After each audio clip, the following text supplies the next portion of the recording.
তেখেত আসলে অযোগ্য মন্ত্ৰী, তেখেত আসলে অসমীয়া জাতিৰ শত্ৰু, মিয়া সমাজক অপমান কৰিছে। গতিকে তেখেতৰ এই মন্তব্যৰ বাবে মিয়া সমাজৰ ওচৰত তেখেতে প্ৰথমে ক্ষমা খুজিব লাগে। আৰু আমি এটা কথা লক্ষ্য কৰিছো যে অসমীয়া জাতিৰ গুৰু শংকৰৰ যি ভাওনা, এই ভাওনাকে তেখেতে অপমান কৰিছে। অশোক সিংগালে মানে মিয়া জনগোষ্ঠীক টাৰ্গেট কৰি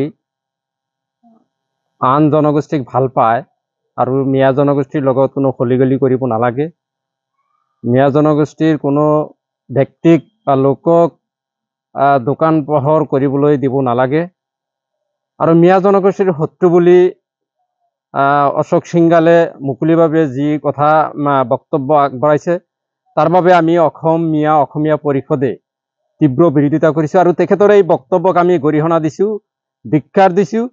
কাৰণ ভাৰতৰ সংবিধানৰ আৰু ভগৱানৰ নামত শপত খাই যি নিজৰ মন্ত্ৰীত্ব বা পদৰ যি গাদী দখল কৰিছে, আৰু সেই গাদীৰ বা সেই সংবিধানৰ শপত মতে যে প্ৰত্যেক জাতি জনগোষ্ঠীক সমান চকুৰে তেওঁ দেখিব বা চাব, কিন্তু অশোক সিংগালে মিয়া জনগোষ্ঠীক টাৰ্গেট কৰি যি মন্তব্য আগবঢ়াইছে, আচলতে এজন মন্ত্ৰী হিচাপে এই কথাটো কোনোপধ্যেই গ্ৰহণযোগ্য হ'ব নোৱাৰে। তেখেত আচলতে অযোগ্য মন্ত্ৰী, তেখেত আচলতে অসমীয়া জাতিৰ শত্ৰু। কাৰণ মিয়া জনগোষ্ঠী অসমীয়া জাতিৰ অবিচ্ছেদ্য অংগ, আৰু এই কথা আচলতে অশোক সিংগালে নাজানে। কাৰণ তেওঁ আচলতে অসমীয়া জাতিৰ তাৰ লগত কোনো সংস্কৃতিৰ তাৰ সম্পৰ্ক নাই। সেইকাৰণে মিয়া জনগোষ্ঠীক টাৰ্গেট কৰি এইবোৰ তুলুঙা মন্তব্য বা অসাংবিধানিক মন্তব্য, অগণতান্ত্ৰিক মন্তব্য।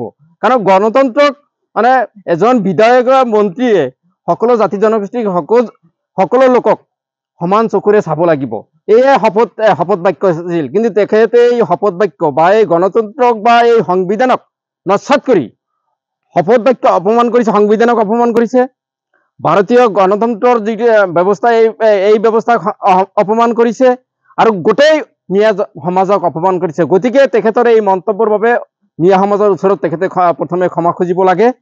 আৰু আমি এটা কথা লক্ষ্য কৰিছো যে অসমীয়া জাতিৰ গুৰু শংকৰৰ যি ভাওনা, এই ভাওনাকে তেখেতে অপমান কৰিছে। গতিকে আচলতে তেখেত অসমীয়া জাতিৰ শত্ৰু, অসমীয়া জাতি সংস্কৃতিৰ লগত তেখেতৰ কোনো সম্পৰ্ক নাই।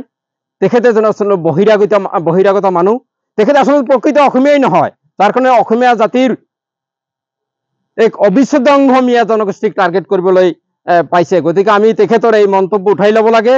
আৰু আমি মাননীয় মুখ্যমন্ত্ৰীক আমি আহ্বান জনাইছো যে আপোনাৰ বিভাগৰ এই মন্ত্ৰীয়ে তেখেতৰ পদটো আচলতে খাৰিজ কৰিব লাগে। তেখেত আচলতে এই মন্ত্ৰীৰ উপযুক্তই নহয়। তেখেতৰ এই বক্তব্যই তেখেতৰ পদ ইতিমধ্যে খাৰিজ হৈ গৈছে। গতিকে আমি তেখেতক প্ৰত্যাহ্বান জনাইছো যে মিয়া জনগোষ্ঠীক আপুনি টাৰ্গেট কৰি অন্য জনগোষ্ঠীক উচটনি দি যি মন্তব্য আগবঢ়াইছে, ইয়াৰ বাবে যদি কোনো অনাকাংক্ষিত পৰিৱেশৰ সৃষ্টি হয়, তাৰ বাবে এই অশোক সিংগাল দায়ী থাকিব লাগিব। আৰু আমি মাননীয় গৃহ বিভাগৰ মন্ত্ৰী যিটো মুখ্যমন্ত্ৰী, তেখেতৰ বিৰুদ্ধে আইনগত ব্যৱস্থা গ্ৰহণ কৰিবলৈ আমি দাবী উত্থাপন কৰিছো। কাৰণ অসমীয়া জাতিৰ অবিচ্ছেদ্য অংগ মিয়া জনগোষ্ঠীক বা বৃহত্তম অংশ এই জনগোষ্ঠীকটো টাৰ্গেট কৰাটো আৰু অগণতান্ত্ৰিক কথা কোৱাটো আচলতে সংবিধানৰ পৰিপন্থী, গণতন্ত্ৰৰ পৰিপন্থী। গতিকে এনেকুৱা মন্তব্যৰ পৰা তেখেতে বিৰত থাকিব লাগে। অনাগত দিনত এনেকুৱা মন্তব্য কৰি গ'লে ইয়াৰ পৰিৱেশ যদি অনাকাংক্ষিত পৰিৱেশৰ সৃষ্টি হয়, তাৰ বাবে কিন্তু এই অশোক সিংগালৰ নিচিনা অযোগ্য মন্ত্ৰী, এজন অসংস্কৃতিবান মন্ত্ৰীক আচলতে ইয়াৰ বাবে দায়ী হ'ব বুলি আমি মিয়া পৰিষদে তীব্ৰভাৱে গৰিহণা দিছোঁ।